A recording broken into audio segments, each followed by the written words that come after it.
સુરતના વરાછામાં ભાજપના આંતરિક વિવાદનો અંત. પ્રશાંત કોરાટની હાજરીમાં સમાધાન. મહેન્દ્ર દેસાઈ મનહર વોરા વચ્ચે સમાધાન થયું. બંને વચ્ચે સમાધાન થતા સુખદ અંત આવ્યો. ભાજપના ધારાસભ્યની ઓફિસમાં જ મારામારી થઈ હતી. મારામારીના આરોપ બાદ વિવાદ સર્જાયો હતો. જોકે હવે બધું શાંત પડ્યું છે. સુરતમાં બંને પક્ષ વચ્ચે સમાધાન થયું છે.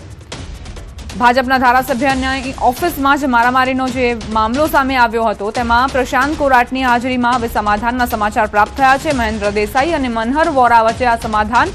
કોર્પોરેટર પતિ અને મહેન્દ્ર દેસાઈ વચ્ચે બોલાચાલી થઈ હતી. મારામારી સુધી આ મામલો પહોંચ્યો હતો. એવા આરોપો મૂકવામાં આવ્યા હતા કે કોર્પોરેટરને જે મહત્વ આપવું જોઈતું હતું તે મહત્વ નથી આપવામાં આવ્યું. એક સોસાયટીના પ્રશ્નોને લઈને મનહર વોરા અને મહેન્દ્ર દેસાઈ સામસામે આવી ગયા હતા. ત્યારબાદ મામલો બિચક્યો હતો અને મારામારી સુધી આ વિવાદ પહોંચ્યો હતો. જોકે હવે પ્રશાંત કોરાટના પ્રયાસોના કારણે બંને પક્ષે સમાધાન કરી લીધું છે. હાઈકોર્ટના પરિપત્ર સામે સુરતના વકીલોની હડતાળ.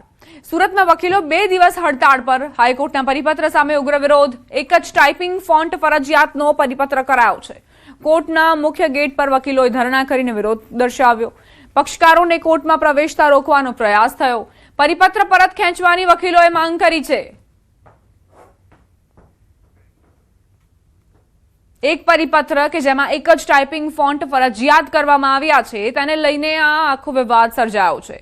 વકીલોએ માંગ કરી છે કે આ પરિપત્રને પરત ખેંચવામાં આવે અને પોતાની માંગને લઈને તેમણે જે પક્ષકારો હતા તેમને કોર્ટની અંદર પણ ન જવા દેવાયાના આરોપો મૂકવામાં આવ્યા છે. વકીલોએ હડતાળ કરી છે જેથી આ પરિપત્ર પરત ખેંચવામાં આવે.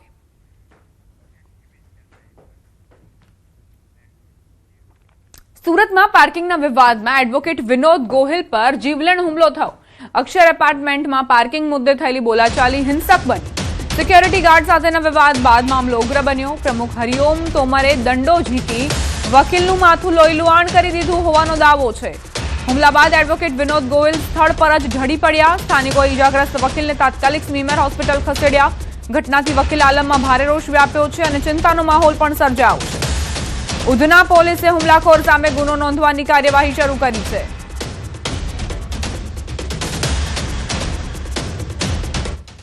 વડોદરામાં એનાલોગ પનીરની લઈને તવાઈ. હરણી આજવા રોડ અને આરવી દેસાઈ રોડ પર દરોડા. કુલ 14 સ્થળે દરોડા પાડવામાં આવ્યા છે. તપાસ કરાઈ રહી છે.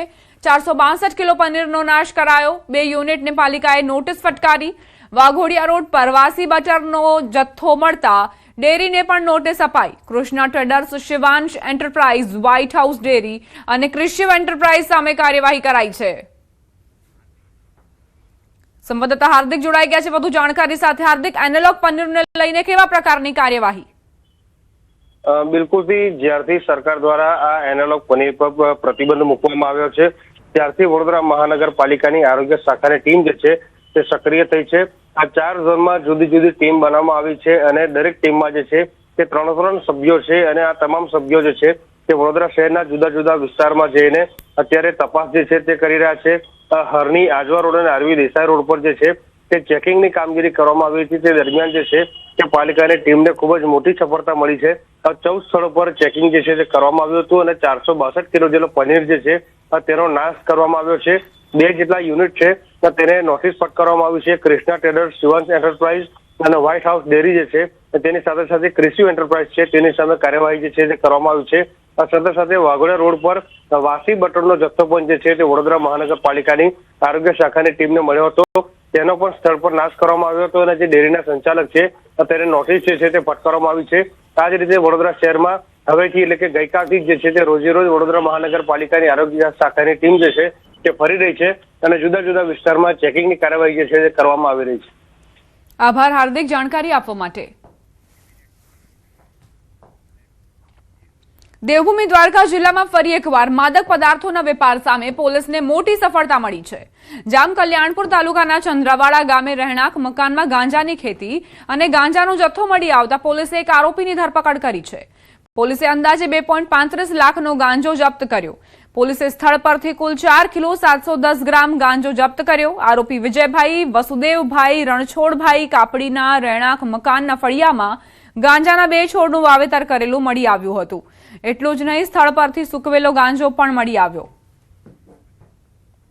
ગાંજાની ખેતી અને ગાંજાનો જથ્થો મળતા જ હવે કાર્યવાહી કરાઈ છે. આરોપીની ધરપકડ પણ કરવામાં આવી છે.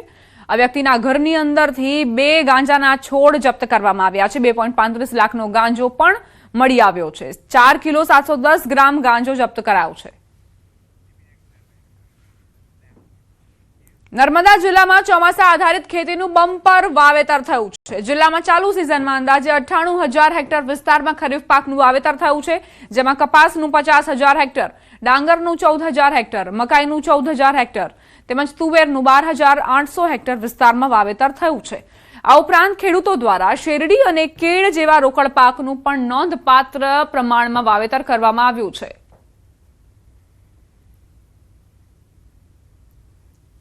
એકંદરે ખરીફ ઋતુમાં 98,000 હેક્ટરની આજુબાજુ સરેરાશ વાવેતર થતું હોય છે. તે સામે મોટાભાગે વાવેતર ખેડૂતો દ્વારા કરી દેવામાં આવેલું છે. નર્મદા જિલ્લામાં અત્યાર સુધીમાં કપાસ પાકનું 50,000 હેક્ટર વિસ્તારમાં વાવેતર થયેલું છે. ડાંગર પાકનું 14,000 હેક્ટર વિસ્તારમાં વાવેતર થયેલું છે. મકાઈ પાકમાં 14,000 હેક્ટરની આજુબાજુ વાવેતર થયેલું છે. રાજ્યમાં આજે અનેક એવી અંતરિયાળ ગામોની શાળાઓ અને કોલેજો છે કે જ્યાં વિજ્ઞાનના પ્રયોગો માટે જરૂરી સાધનોના અભાવે વિદ્યાર્થીઓ માત્ર પુસ્તકોના આધારે જ અભ્યાસ કરવા મજબૂર બને છે. પરિણામે તેઓને થિયરીનું જ્ઞાન તો મળે છે, પરંતુ પ્રેક્ટિકલ અનુભવથી વંચિત રહેવું પડે છે. હવે આ સમસ્યાનો આધુનિક ઉકેલ શહેરની ગવર્મેન્ટ પોલિટેકનિકના ઇન્સ્ટ્રુમેન્ટેશન એન્ડ કંટ્રોલ વિભાગના વિદ્યાર્થીઓએ શોધ્યો છે. અમદાવાદની ગવર્મેન્ટ પોલિટેકનિકના ઇન્સ્ટ્રુમેન્ટેશન એન્ડ કંટ્રોલ વિભાગના વિદ્યાર્થીઓ ધીરેન સવાણી અને ક્રિશ પટેલે શ્રીજી ગાંધીના માર્ગદર્શન હેઠળ પ્રોફેસર ડોક્ટર શ્રીજી ગાંધીના માર્ગદર્શન હેઠળ વર્ચ્યુઅલ ઇન્સ્ટ્રુમેન્ટેશન લેબ નામનું AI આધારિત વેબ સોફ્ટવેર વિકસાવ્યું છે. આ સોફ્ટવેરનો હેતુ અંતરિયાળ વિસ્તારોની શાળાઓ અને કોલેજો કે જ્યાં મોંઘા પ્રયોગશાળાના સાધનો ઉપલબ્ધ નથી એવા વિદ્યાર્થીઓને પ્રેક્ટિકલ જ્ઞાન આપવાનો છે. આ પ્લેટફોર્મમાં C-ટાઇપ બર્ડન ટ્યુબ પ્રેશર અને 3 એક્સિસ કાર્ટેશિયન રોબોટ અને ઇન્ડસ્ટ્રીયલ રોબોટ્સ જેવા ઇન્ટરેક્ટિવ સિમ્યુલેશન દ્વારા વિદ્યાર્થીઓને લાઇવ એનિમેશન અને રિયલ ટાઈમ ઇન્ટરેક્શનથી ઔદ્યોગિક ઇન્સ્ટ્રુમેન્ટેશન ઓટોમેશનનું પ્રેક્ટિકલ જ્ઞાન મળે છે.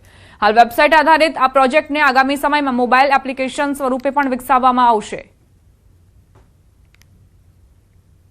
રાજ્યના અંતરિયાળ વિસ્તારોમાં એવી શાળાઓ હોય છે, એવી કોલેજો હોય છે કે જ્યાં વિજ્ઞાનના પ્રયોગો માટેના સાધનો અવેલેબલ નથી હોતા. તો તેવા માટે અમદાવાદની ગવર્મેન્ટ પોલિટેકનિકના IC ડિપાર્ટમેન્ટના જે વિદ્યાર્થીઓ છે તેઓએ એક સોફ્ટવેર તૈયાર કર્યું છે જેનું નામ છે વર્ચ્યુઅલ ઇન્સ્ટ્રુમેન્ટેશન લેબ. અને આ સોફ્ટવેર જે છે કે જે એ વિદ્યાર્થીઓ માટે આશીર્વાદ સમાન છે કે જે અંતરિયાળ શાળાઓમાં અભ્યાસ કરે છે, કોલેજોમાં અભ્યાસ કરે છે અને ત્યાં લાખોની કિંમતના જે સાધનો અવેલેબલ નથી, તો તેઓને આ સોફ્ટવેરની મદદથી તેઓ એ સાધનોનું જ્ઞાન મેળવી શકશે. એવા પ્રયોગો જે છે ફિઝિક્સના, એ પ્રયોગો છે તેની વિગતો મેળવી શકશે, તેનો અભ્યાસ કરી શકશે. અને તે તૈયાર કર્યું છે IC ડિપાર્ટમેન્ટના જે વિદ્યાર્થી છે ક્રિશ અને ધીરેન, તેઓ આપણી સાથે છે. ધીરેન પાસેથી જાણીશું કે આ સોફ્ટવેર જે તૈયાર કર્યું છે તે કેવી રીતે વર્ક કરે છે. ધીરેન, શું કહેશો? આખું આ જે તમે તૈયાર કર્યું છે સોફ્ટવેર શું છે, કેવી રીતે વર્ક? આ બેઝિકલી એક વર્ચ્યુઅલ ઇન્સ્ટ્રુમેન્ટેશન લેબ છે, જે આપણે કોલેજમાં જે સાધનો હોય જેની ઉપર પ્રેક્ટિકલ પરફોર્મ થતું હોય શીખવા માટે, એ બેઝિકલી એ પ્રેક્ટિકલ ઇન્સ્ટ્રુમેન્ટ્સની જગ્યાએ આપણે આ વર્ચ્યુઅલી આમાં રન કરી શકીએ. આપણે સિમ્યુલેશનમાં જે વેલ્યુઝ હોય એ બી આપણે મેન્યુઅલી કંટ્રોલ કરી શકીએ થ્રુ સોફ્ટવેર. એન્ડ એના પછી આ આપણે અમારી મેઇન IC ડિપાર્ટમેન્ટનું છે આ જે DP લેવલ ટ્રાન્સમીટર, એના પછી C-ટાઇપ બર્ડન ટ્યુબ, એ બધા પ્રેક્ટિકલ્સ અમે કર્યા છે. આ હજાર તમે જોયો છે 3 એક્સિસ રોબોટ છે એનો, જે અમે જાતે બનાવો છે AIની મદદથી. બિલકુલ. તો આ રોબોટિક્સના જે સાધનો હોય, ફિઝિક્સના સાધનો હોય, આ માટેનું આ સોફ્ટવેર તૈયાર કરવામાં આવ્યું છે. આપણી સાથે આ જે વિદ્યાર્થીઓ છે તેમના મેન્ટર શ્રીજી ગાંધી સાહેબ છે અને તેઓ પાસેથી જાણીશું. સર, જે આ સોફ્ટવેર તૈયાર કરવામાં આવ્યું છે, અત્યારે વેબ પર આખું સોફ્ટવેર તૈયાર કર્યું છે, આગળ જતાં એને એપ્લિકેશન બેઝ પણ તૈયાર કરવાનું છે. કઈ રીતે આખું આ વિચાર વિદ્યાર્થીઓને આવ્યો અને આખું તૈયાર કરવામાં આવ્યું છે? સ્ટુડન્ટ્સો એઆઈ માટે અત્યારે એઆઈ ટ્રેન્ડિંગ ટેકનોલોજી છે, એટલે સ્ટુડન્ટ્સ અત્યારે એઆઈમાં કઈ રીતે કઈ વસ્તુ ડેવલપમેન્ટ કરી શકાય અને જે સમાજને ઉપયોગી થઈ શકે એના માટે કામ કરી રહ્યા હતા. એટલે એ લોકો મારી પાસે એક આઈડિયા લઈને આવ્યા કે સર આપણે આવું એક એઆઈ બેઝ સિમ્યુલેશન લેબોરેટરી બનાવીએ.